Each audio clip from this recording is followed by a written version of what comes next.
नमस्कार। आज का हमारा पद है निर्गुण कौन देश को बासी। ये हमारी पाठ्य पुस्तक में संकलित महाकवि सूरदास द्वारा रचित भ्रमर गीत प्रसंग के पदों से लिया गया है। इससे पहले वीडियो में हमने देखा था कि अखियाँ हरि दर्शन की भूखी गोपियाँ अपनी भक्ति, अविचल भक्ति, एकनिष्ठ प्रेम को प्रकट करते हुए उद्धव जी से कह रही है कि हमारे नयनों की प्यास, हमारी अखियों की जो प्यास है वो श्री कृष्ण के दर्शनों से ही बुझेगी।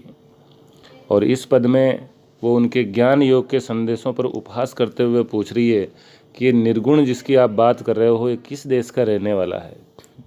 निर्गुण कौन देश को बासी। यह जो निर्गुण ब्रह्म की बात आप कर रहे हो, ये निर्गुण से मन लगाने की जो बात कर रहे हो, उससे के लिए हम तैयार हैं, पर हमें उसका पूरा परिचय तो बताइए कि निर्गुण जो निराकार है ये किस देश का रहने वाला है।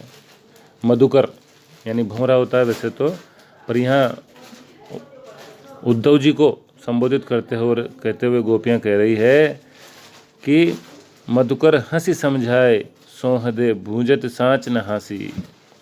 कहे उद्धव जी हमें समझाइए, हम आपसे हंसी नहीं कर रही हैं, सौगंध देकर आपसे पूछती हैं, सच्ची सच्ची बात पूछ रही है, हमसे आपसे हंसी मजाक नहीं कर रही है। हमें आप समझाइए कि ये निर्गुण किस देश का रहने वाला है। को है जनक जननी को कहियत, कौन नारी को दासी। इसका पिता कौन है, जनक यानी पिता, जननी यानी माता कौन इसकी है, और कौन नारी को दासी, इसकी पत्नी कौन है और इसकी दासी कौन है। कैसो बरन भेष है कैसो, इसका कैसा रंग है, वर्ण कैसा है, और कैसी इसकी वेशभूषा, क्या पहनता है, कैसा दिखता है। और के ही रस में अभिलाषी, और इसकी रुचि किस रस में है, क्या उसको पसंद है, ये हमको समझाओ ताकि हम उस निर्गुण और हमारे कृष्ण में कुछ तुलना करके आपको बता सकें कि कौन श्रेष्ठ है, और हम उसको भी अपना लेंगे, पर हमें उसका पता तो बताओ। पावेगो पुनि कियो आपनो, जोरे करेगो कहेगो गांसी। और उद्धव जी सच सच कहना, ये ध्यान रखना कि हमारे साथ छल कपट मत करना, गांसी यानी झूठ कपट युक्त बात मत करना, नहीं तो पावेगो यानी प्राप्त करना पड़ेगा, भोगना पड़ेगा उसका फल।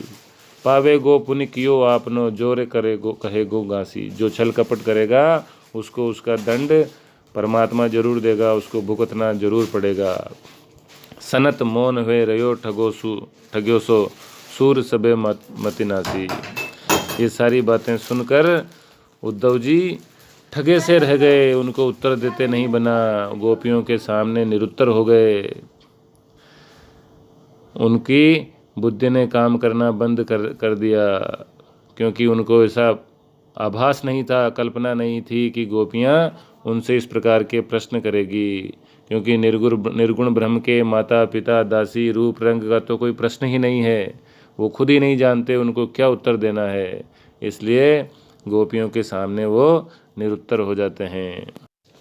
इस पद में सूरदास जी ने ज्ञान योग के ऊपर भक्ति योग की श्रेष्ठता साबित की है, और शैली व्यंग्यात्मक परिहासात्मक है, और पद में अनुप्रास अलंकार का सुंदर प्रयोग हुआ है। पावेगो पुनि और जनक जननी, कैसो बरन भेष है कैसो, के ही रस में अभिलाषी। तो वर्णों की आवृत्ति के साथ अनुप्रास अलंकार का सुंदर प्रयोग है। धन्यवाद। मिलते हैं अगले वीडियो में।